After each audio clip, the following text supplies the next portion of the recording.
At the turn of the century, this man spoke of strength, of courage and honor, and the entire nation was caught up by his spirit. The principles for which we stand are the principles of fair play and a square deal for every man and every woman in the United States.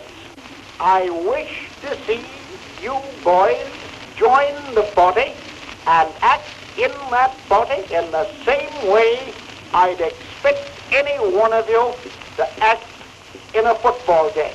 In other words, don't flinch, don't foul, and hit the line hard. He carried a big stick, but he seldom spoke softly. His name, Theodore Roosevelt, and this is his biography.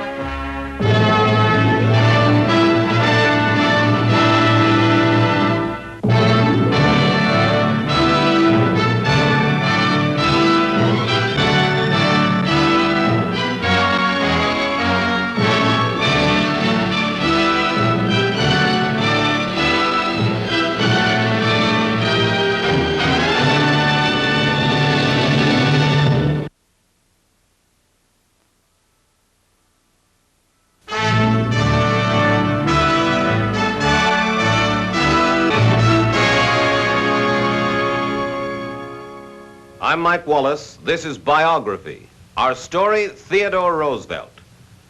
Teddy Roosevelt was a dynamic leader. He was the colonel who led the charge up San Juan Hill in the Spanish-American War. He was the president they called the Trust Buster. He was the statesman who told his country to speak softly and carry a big stick. The night he died, a close friend remarked, death had to catch him asleep, for if Roosevelt had been awake, there would have been a fight. That's the kind of man he was. Theodore Roosevelt, the 26th President of the United States. He was a man of boundless energy, of deep conviction.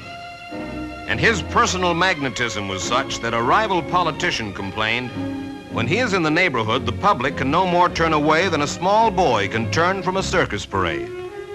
To the American people, he was a symbol of strength and vitality. Yet Theodore Roosevelt began life as a weak and sickly child.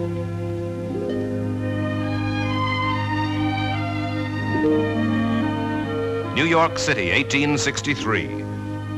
This handsome townhouse is virtually a prison to 5-year-old Teddy Roosevelt. Crippled by asthma, he wistfully admires healthy children, the free, the active, and most of all, the strong. Young Teddy is thrilled by stories of the Civil War raging in the South. To be a soldier, he thinks, is to be a real man.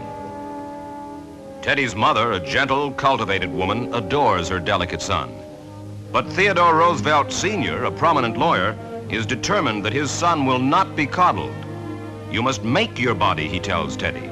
It is hard drudgery, but I know you will do it. By the time he enters Harvard University to study law, he is a vigorous young man. He has come to love sports and the rugged outdoor life. By Jove, he writes, I enjoy every moment I live. And he especially enjoys the company of Alice Lee, a beautiful Boston debutante. A few months after Teddy's graduation from Harvard, he and Alice are married. And the young couple's future does seem assured. They have social position, and a trust fund brings Teddy a regular income. But 1 year later, he shocks his aristocratic friends and relatives by taking up an ungentlemanly career. Teddy becomes a politician. He is elected as a Republican to the New York State Legislature and astonishes his colleagues by attacking the ruling political machine, Tammany Hall. But then Teddy's mother dies of typhoid fever, and only 4 hours later, his wife dies in childbirth. Teddy seeks escape.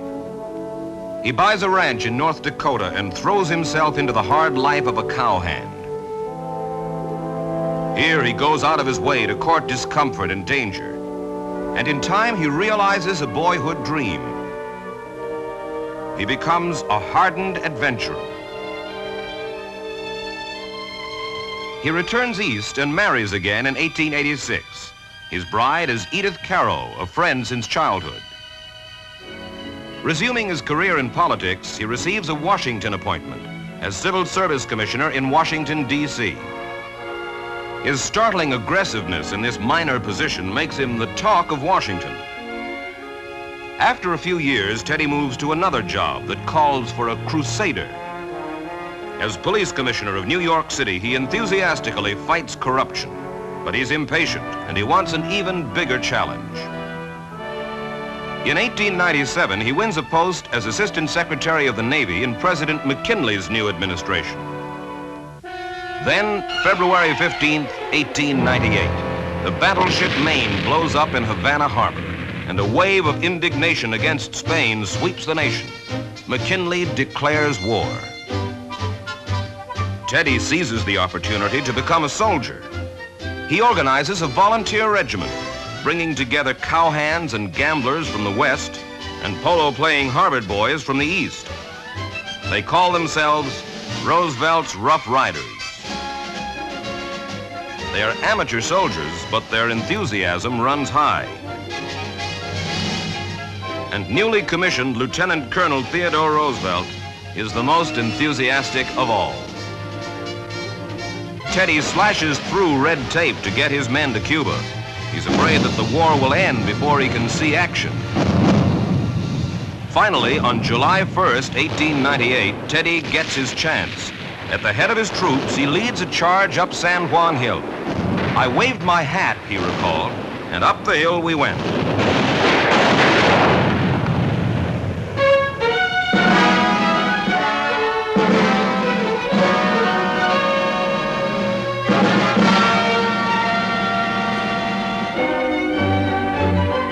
Teddy and his Rough Riders emerge as the most colorful heroes of the war.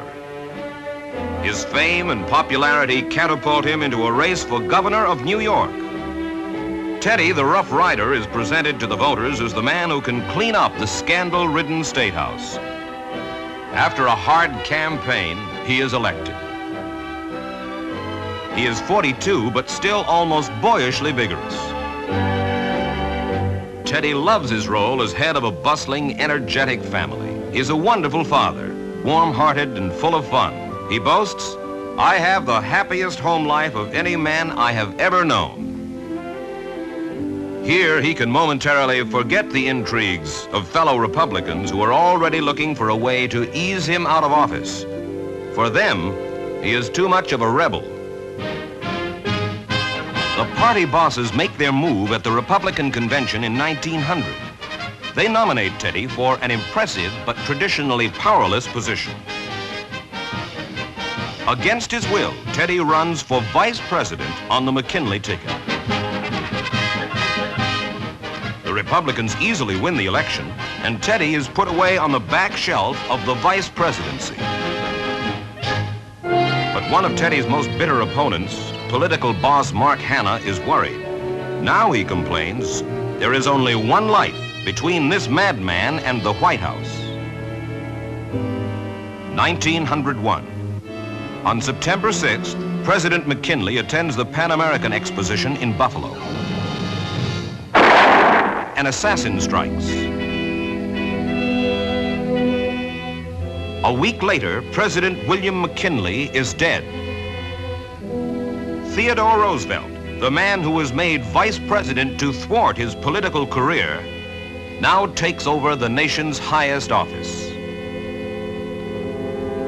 At first, Teddy is dazed by his new position.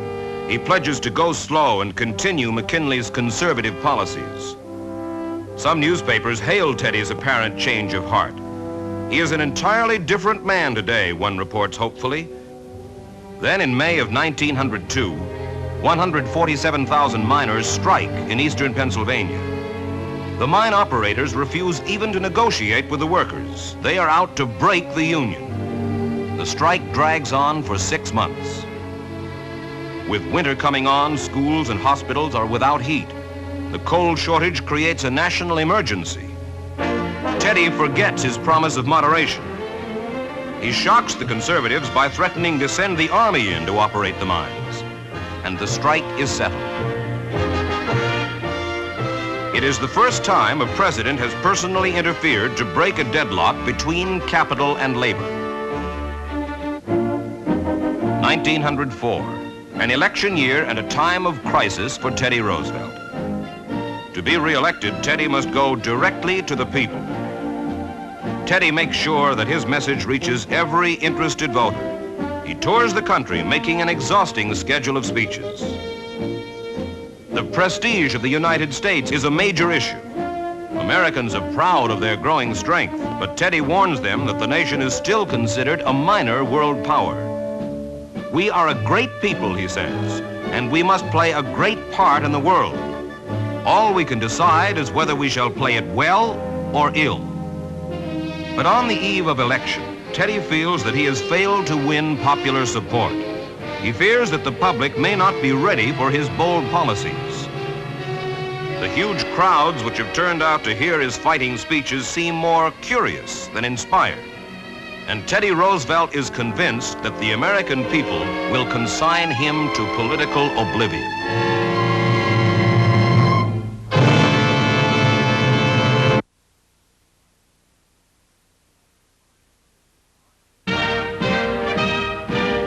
Washington, D.C., 1905.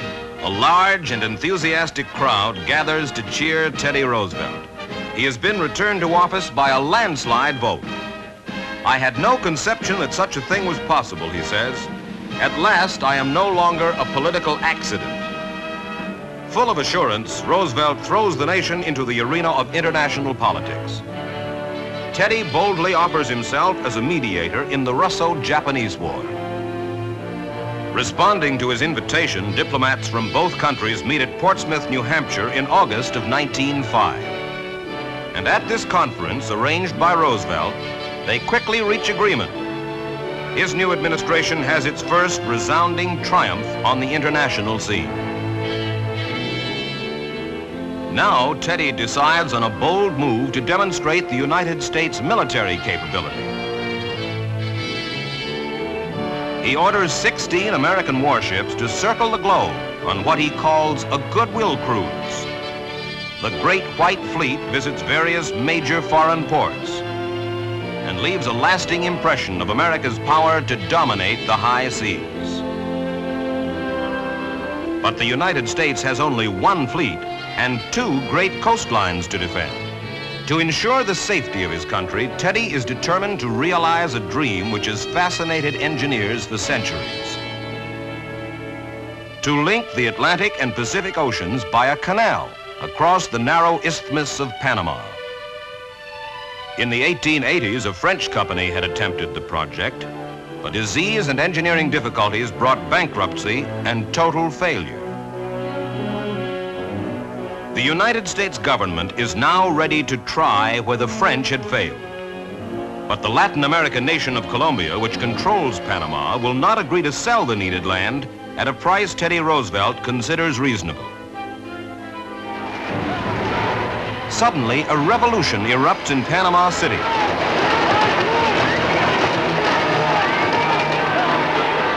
As the fighting rages, American warships appear off the coast of Panama, and they leave only after the Colombian government has been overthrown.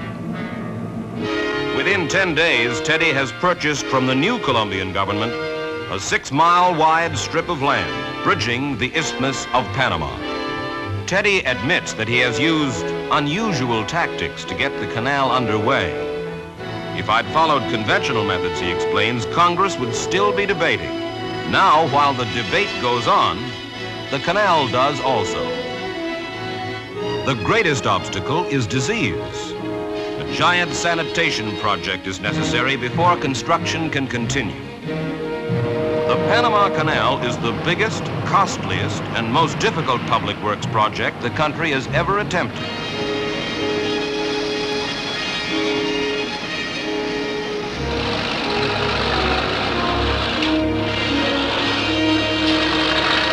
But finally, success. The mariner's map of the world is drastically altered. New York is brought 8,000 sea miles closer to San Francisco. The Panama Canal is hailed as a monument to American technical genius. and to the determination of Teddy Roosevelt.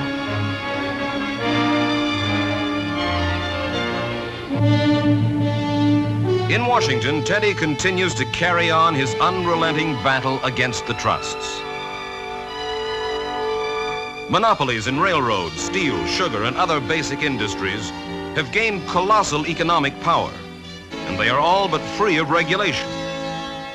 Instead, they often control the government.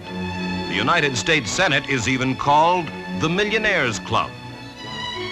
Teddy's attack on the trusts is direct and powerful. His big stick policy is a combination of public outrage, court rulings, and the president's withering scorn. Court battles drag on for years, but never again will the presidency be subject to the will of the tycoons. At the end of his term in office, Teddy feels bound to honor a long-standing pledge not to run again. He is begged to accept the nomination, but he firmly refuses. Instead, Teddy handpicks his successor, William Howard Taft, who has been Secretary of War in the Roosevelt cabinet.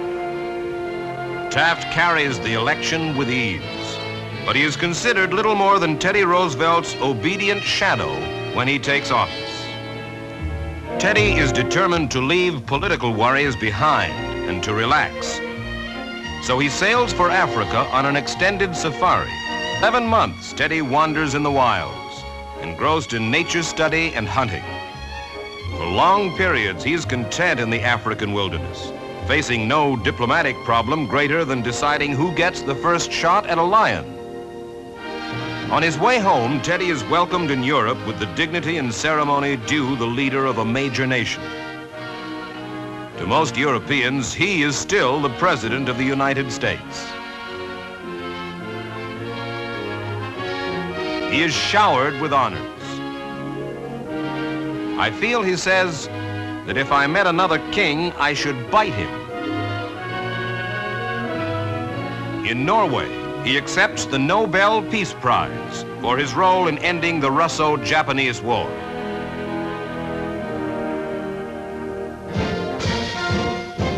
June 10th, 1910, Teddy arrives in New York City.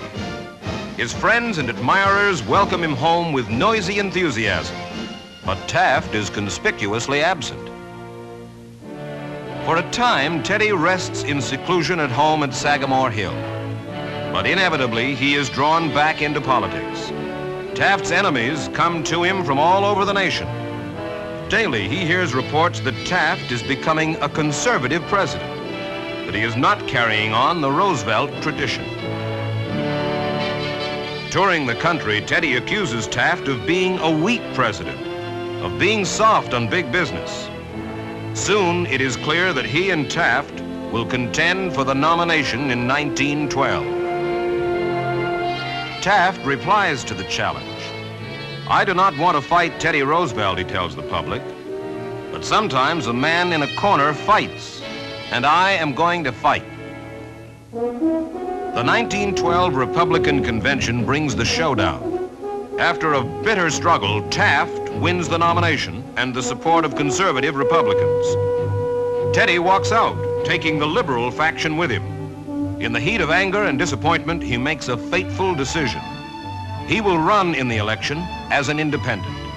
I am as fit as a bull moose, Teddy says early in the campaign, and the bull moose becomes the symbol of his renegade party. Teddy accuses Taft of giving up national sovereignty and of going to any lengths to prevent conflict with other nations. Taft feels he is being accused simply of not being Teddy Roosevelt. And in the end, the only man who benefits by the contest is the Democratic candidate, Woodrow Wilson. The Bull Moose Party is disbanded. Teddy Roosevelt turns back to his private life, tired and embittered by failure. He has always drawn strength from living close to nature, and now he again becomes engrossed in the study of wildlife and conservation. On field trips, he is happy to be left to himself. Despite his political setbacks, Teddy remains a popular hero. He's a leader in the Boy Scout movement and an avid outdoorsman. He delights the public with his enthusiasm for exercise and good hard work. More than any other statesman of his time, he is admired by the average American citizen.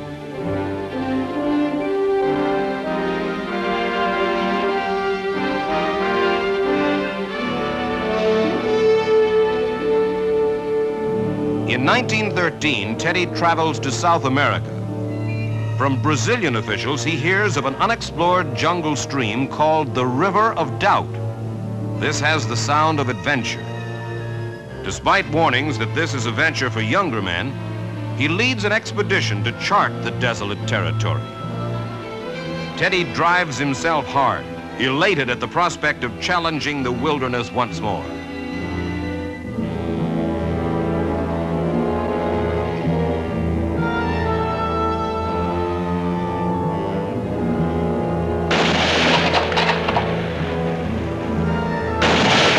But he emerges from the jungle exhausted and with a seriously injured leg.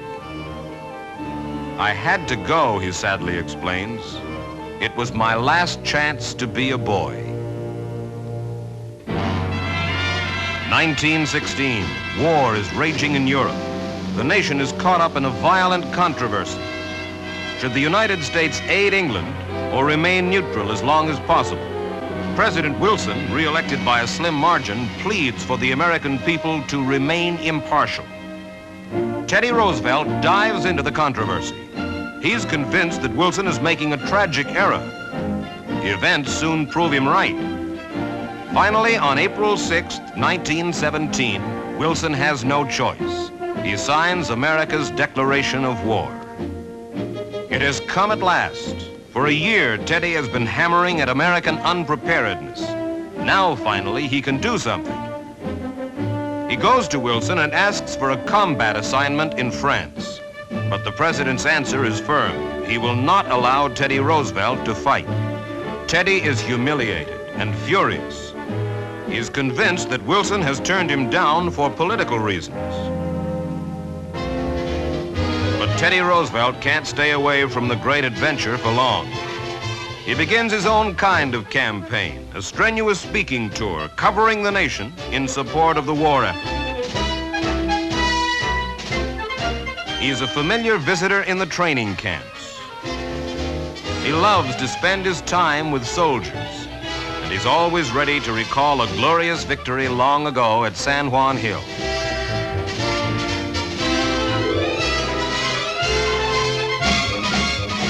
He's deeply proud that his 4 sons are fighting in France. Then, in July 1918, a few months before the end of the war, Teddy's youngest son, Quentin, flies in a sortie over the German lines. His plane does not return, and the next day he is reported killed in action.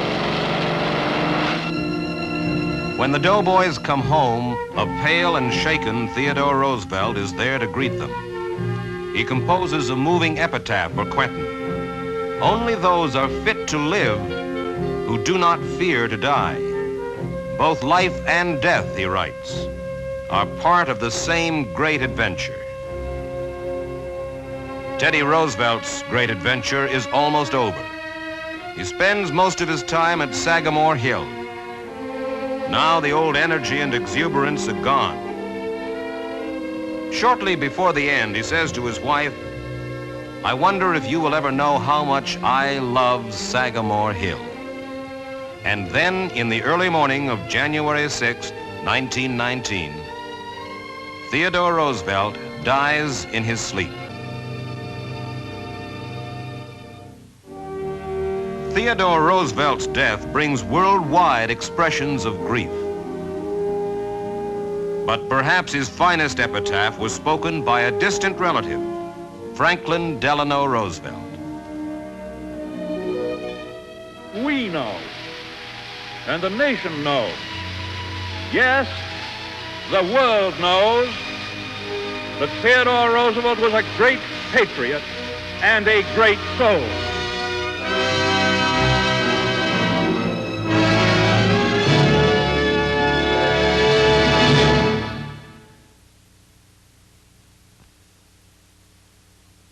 Theodore Roosevelt wasn't the kind of man or the kind of politician who played it safe. Time and again, he jeopardized his political career for the sake of his principles, and he often paid dearly for it. But he had a personal philosophy about this. It is better to dare mighty things and fail, he said, than to live in a gray twilight where there is neither victory nor defeat. Mike Wallace for Biography.